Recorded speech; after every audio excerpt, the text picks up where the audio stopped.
नमस्कार, जी भारत का digital platform देख रहे हैं आप। मैं हूं आपके साथ कनिका अरोड़ा।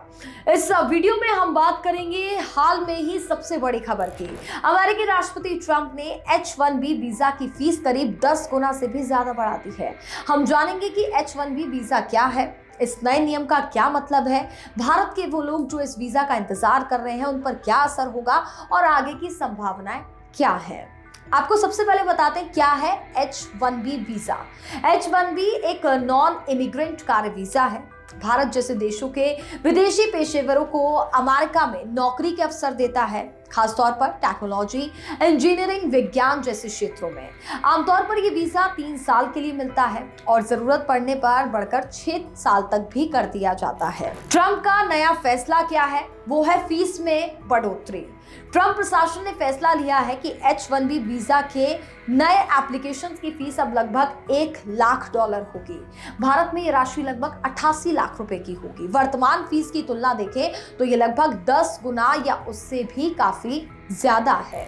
अब आपको बताते हैं कि क्यों ये बदलाव किया गया है। ट्रंप का कहना है कि ये सुनिश्चित करना है कि H-1B वीजा पर आने वाले लोग वाकई में अत्यधिक अकुशल हों। साथ ही ये नीति इस बात को लेकर के है कि विदेशी कर्मचारी अमेरिकी कामगारों की नौकरियों पर कब्जा ना कर लें। ये फैसला उनके चुनावी एजेंडे का हिस्सा है जिसमें अमेरिकियों की नौकरी पहले जैसे नारे शामिल हैं। भारत और भारतीयों पर इसका क्या असर है? भारत H-1B वीजा का सबसे बड़ा लाभार्थी रहा है। पिछले कुछ सालों में H-1B वीजा स्वीकृत होने वाले में लगभग 71% हिस्सेदारी भारत की रही है। इस नए बदलाव से नौकरी पाना, आवेदन करना, वीजा की रिन्यूअल करना महंगा होगा। जिन लोगों के ग्रीन कार्ड यानी कि स्थायी निवास का इंतजार है उन्हें भी असर पड़ेगा, क्योंकि वीजा सिस्टम में देरी होगी और हर बार फीस देनी पड़ेगी। ये स्पेशली उन भारतीय प्रोफेशनल्स के लिए चुनौती होगी जो अमेरिका में IT, साइंस जैसे क्षेत्रों में काम करते हैं, क्योंकि कंपनियों पर लागत बढ़ेगी। शायद कुछ कंपनियां विदेशी कर्मचारियों की जगह स्थानीय कर्मचारियों को इंपॉर्टेंस दें। संभव चुनौतियां और निहित लाभ। चुनौतियां क्या क्या हैं वो आपको बताते हैं। बहुत से पेशेवर शायद अमेरिका ना जाएं क्योंकि खर्च बहुत ज्यादा बढ़ सकता है। नई फीस छोटी कंपनियों या स्टार्टअप के लिए भारी बोझ बनेगी।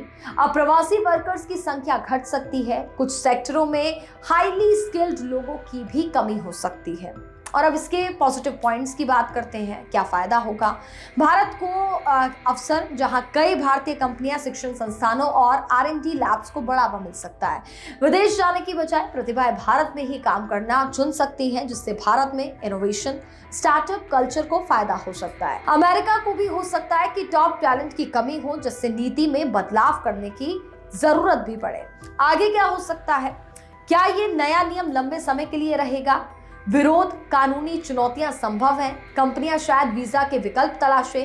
अन्य देशों में आउटसोर्सिंग बढ़े, रिमोट वर्क बढ़ सकता है। भारतीय और अन्य विदेशी उम्मीदवारों को अपनी रणनीति भी बदलनी होगी। हाई स्किल कौशल में और अधिक विशेषज्ञता, अन्य वीजा कार्यक्रमों की तैयारी जैसे। तो आपका इस फैसले पर क्या कहना है ये भी आप बताइएगा।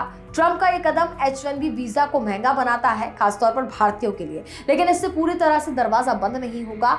अवसर अभी भी हैं, बस चुनौतियां बढ़ जाएंगी। भारत में ही कौशल विकास, इनोवेशन, स्टार्टअप एटसेट्रा की भूमिका और मजबूत हो सकती है। आपका क्या कहना है? कमेंट बॉक्स में जरूर बताएं।